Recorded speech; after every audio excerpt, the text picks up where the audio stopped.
Bismillahirrahmanirrahim. Assalamualaikum warahmatullahi wabarakatuh. Bismillahirrahmanirrahim. Untuk hari ini adalah pembacaan kitab Fathul Qorib Al-Mujib karangan Syekh Abi Abdillah Muhammad bin Qasim Asy-Syafi'i. Bismillahirrahmanirrahim. Dimulai dengan doa dulu. Raditu billahi robba wa bil islami dina wa bi muhammadin nabiyya wa rasula rabbi zidni ilma warzuqni fahma waj'alni minas sholihin amin. Itu doa dasar bagi madrasah di Jawa Timur. Bismillahirrahmanirrahim. Jadi untuk kali ini adalah kitab Fathul Qorib Al-Mujib, kitab dasar bagi pelajar pemula fikih santri di Jawa Timur. Bismillahirrahmanirrahim. Qala Asy-Syaikh Al-Imam Al-Alim Al-Alamah Syamsuddin Abi Abdillah Muhammad bin Qasim Asy-Syafi'i.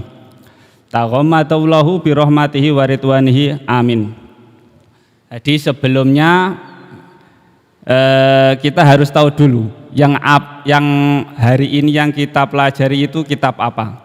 Hari ini adalah kitab fikih. Fikih itu adalah mempelajari tentang syariat, hukum-hukum Islam, mana yang boleh, bagaimana caranya kita menyembah Sang Pencipta, kan gitu. Ada aturannya, ada undang-undangnya. Itu namanya syariat. Jadi syariat Islam itu ya aturan cara kita menyembah pada Sang Pencipta, dikasih tahu mana yang halal, mana yang haram. Nah itu lewatnya adalah kitab fikih. Kenapa harus lewat fikih? Ya karena fikih itu yang paling mudah kita untuk memaham tentang aturan dan kemauan Allah agar kita nanti ibadahnya itu sesuai syariat itu gimana. Jadi kalau kita langsung mempelajari tentang ilmu syariat dari Al-Quran dan hadis itu kesulitan. Karena apa? Karena di dalam Al-Quran sendiri enggak ada. Seumpama rukun Islam itu ada 6, rukun wudhu, caranya mandi itu kadang tidak runtut. Makanya dibuat pembukuan dengan keilmuan karya ilmiah para ulama. Tapi diambilnya tetap dari Quran dan Al-Hadis. Jadi untuk yang kali ini adalah kitab fikih Fathul Qorib karangannya Syekh Abi Abdillah Muhammad bin Qasim. Syekh Abi Abdillah Muhammad bin Qasim berkata, Alhamdulillahi tabarukan bi fatihatil kitabi li annaha ibtidaan kulli amrin dibalin wa khatimatun kulli du'ain mujabin wa akhiru da'wal mu'minin fil jannati darus sawab. Jadi sudah kebiasaan para ulama dari zaman dahulu itu membuat kitab selalu dimulai dengan bacaan bismillah dan alhamdulillah. Kenapa Syekh Abi Abdillah ini memulai dengan bacaan alhamdulillah? Tujuannya adalah tabarokan bi fatihatil kitab, mencari keberkahan dengan fatihahnya kitab Al-Quran. Jadi keberkahan itu apa? Barokah. Dari dulu kita sering mendengar tentang barokah itu ziyadatul khair, tambah-tambahi kebaikan. Jadi seumpama enaknya dipikir itu seperti ini, kita minum tanpa membaca bismillah dengan minum dengan membaca bismillah itu sudah berbeda. Nah, kalau membaca bismillah sudah jelas banyak barokahnya, pahala pasti, lebih menyehatkan ataupun lebih menguatkan untuk beribadah, itu nanti tambah keberkahannya dalam sisi seperti itu. Jadi beda ketika kita nanti memulai kegiatan memulai dengan membaca bismillah, alhamdulillah atau ayat-ayat yang lain, itu nanti akan bertambah keberkahannya. Apalagi ketika kita memulai mengaji ataupun mengulang pelajaran kitab Al-Quran ataupun pelajaran-pelajaran yang lain, kita bisa mulai dengan membaca bismillah, alhamdulillah. Jadi tujuan Mbah Yai Abi Abdillah bin Qasim ini memulainya dengan alhamdulillah, itu adalah untuk tabarukan, mencari keberkahan dengan Fatihahnya kitab. Li'annaha ibtidaan kulli amrin dibalin, karena sesungguhnya Fatihahnya kitab itu merupakan permulaan bagi setiap perkara yang bagus. Jadi segala hal yang baik itu dimulai dengan alhamdulillah. Wa khatimatu kulli du'ain, dan merupakan penutup dari segala doa. Dari segala doa mujabin yang dikabulkan. Wa akhiru da'wal mu'minin fil jannati darus sawab, dan juga merupakan akhir dari doanya orang mukmin nanti di desa yang penuh pahala, maksudnya di surga. Ahmaduhu awafaqa min aroda min ibadihi litafaquhi fiddin ala wafaqa muradihi. Saya memuji Allah yang mana saya menghendaki mengarang kitab ini untuk belajarnya para pemula, dalam masalah agama, agar sesuai dengan ketentuan atau kehendaknya Allah Subhanahu wa ta'ala. Jadi beliau tidak melulu untuk materi, mencari pengikut untuk uang atau yang lain-lainnya, tidak, karena beliau itu mengarang kitab ini untuk lillahi ta'ala, mendapatkan anugerah ridhonya Allah Subhanahu wa ta'ala. Wa usalli wa usalim ala afdoli khalqihi tahmiduhu sayyidil mursalin al-qail. Dan sholawat dan salam semoga juga tercurahkan pada makhluk paling utama, yaitu Nabi Muhammad SAW yang menjadi sayyidil mursalin, tuan atau pemimpinnya para utusan. Sholawat itu apa? Sholawat itu rahmat takdim. Jadi rahmat takdim itu rahmat takdimnya Allah pada Nabi Muhammad sama rahmatnya Allah pada kita itu sudah berbeda. Ada rahmat takdim Allah itu untuk mengagungkan Rasulullah. Jadi bukan seperti pada kita. Kalau rahmatnya Allah pada kita itu karena ngesakni, ya kasihan. Harusnya kan harusnya seorang manusia itu ketika bermaksiat harus segera dihukum.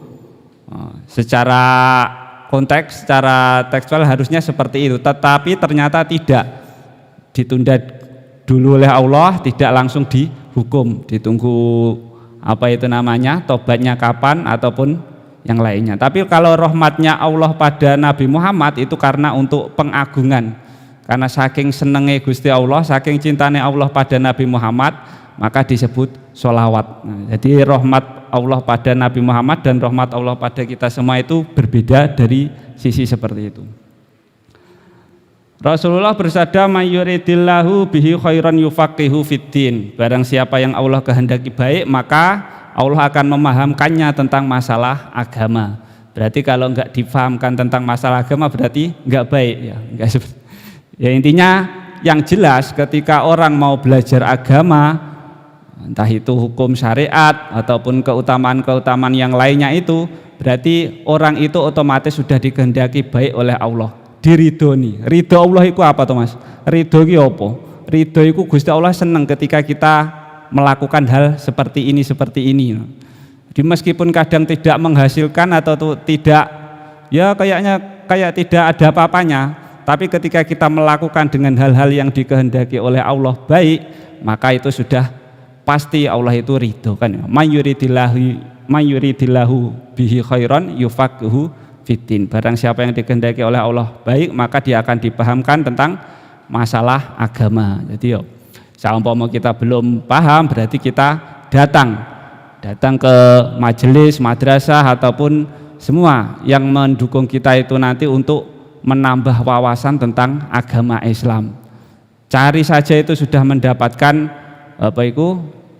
khairan, kebaikan dari Allah Subhanahu wa ta'ala. Meskipun kita sudah pernah, walaupun ilmu itu diulang-ulang, walaupun kita sudah pernah mendengar, ketika kita masih mau himmah, punya keinginan untuk mencari ridhonya Allah dengan mencari ilmu itu nanti selalu mendapatkan kebaikan. Dikehendaki oleh Allah menjadi orang baik. Kalau menjadi orang baik otomatis kan surga. Kalau dilihat dari secara akal kan seperti itu. Nah kalau tidak mau kan ya sudah, gimana? Kalau tidak mau mencari hal-hal yang baik ataupun menambah wawasan tentang agama Islam, bagaimana cara kita takarub, mendekatkan diri pada Sang Pencipta. Wa ala alihi wa sahbihi maddata dzikri dzakirin wa sahwal ghafilin. Dan semoga sholawat dan salam itu juga tercurahkan pada keluarga dan sahabat Nabi selama orang-orang yang ingat itu selalu ingat ataupun orang-orang yang lupa itu selalu lupa. Maksudnya everything, selalu, selamanya, semoga sholawat dan salam itu selalu tercurahkan pada junjungan kita Nabi Agung Muhammad sallallahu alaihi wasallam. Jadi wa ba'du, dan setelah membaca bismillah alhamdulillah, hadza kitabun fi ghayatil ikhtisar wa tahdhib. Jadi kata Kiai Musonep atau pengarang kitab takrib ini adalah kitab simpel dan juga ringkas. Jadi kalau pemula-pemula pesantren-pesantren itu belajar cara menyembah Sang Pencipta. Bagaimana cara kita menyembah Pencipta kita. Kita dulu diciptakan dari sulalatin mimma'in mahin. Sel-sel dari air yang hina, kan bahasanya gitu. Terus menjadi bayi, menjadi anak, menjadi dewasa sampai meninggal. Yang membentuk hidung, membentuk mata, yang memberikan nasib kita baik, memberi kita minum, memberi kita nafas selamanya. Itu siapa kan? Nah, sudah jelas itu semua adalah pekerjaan Sang Pencipta, pengatur segalanya. Jadi terus Nabi Muhammad diutus memberitahu kita bagaimana cara menyembah Sang Pencipta itu gimana. Ternyata ada cara-caranya, harus berwudu, sholat dengan tata cara tersendiri. Wada'tuhu alal kitabil musamma bitakrib. Saya mengarang kitab ini, maksudnya pengarang Mbah Yai Musonepnya ini mengarang kitab ini dinamakan dengan kitab takrib. Ya, sudah kitab dasar bagi pesantren Jawa Timur. Liyantafi'a bihil muhtaj minal mubtadi'in li furu'is syariah. Dan kitab ini diperuntukkan bagi para pelajar pemula yang ingin mempelajari tentang syariat agama atau aturan. Syariat itu kalau mudahnya dipaham ya aturan agama Islam gitu.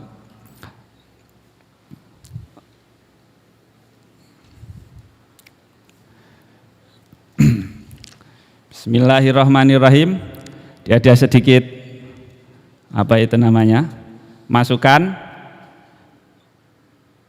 Jadi bagaimana untuk pemirsa, silahkan nanti kalau ada pertanyaan apapun itu, everything, apapun itu, kalau ada pertanyaan, ada masukan, terus segala hal silahkan, bisa nanti ditanyakan langsung, bisa juga ditanyakan di kolom komentar, nanti ada tim penjawabnya. Terus untuk ini pengajiannya untuk umum, jadi setiap hari ini di Madu TV, di Madu Kiai Haji Ahmad Bajuri di sini ada pengajian setiap hari. Nanti pengisinya juga berbeda-beda. Ada Kiai Haji Ali Mubarak, Ali Musta'in, Ali Imron, Pak Zam dan yang lain-lainnya. Pak Syafiq juga, semuanya nanti bisa. Jadi silahkan kalau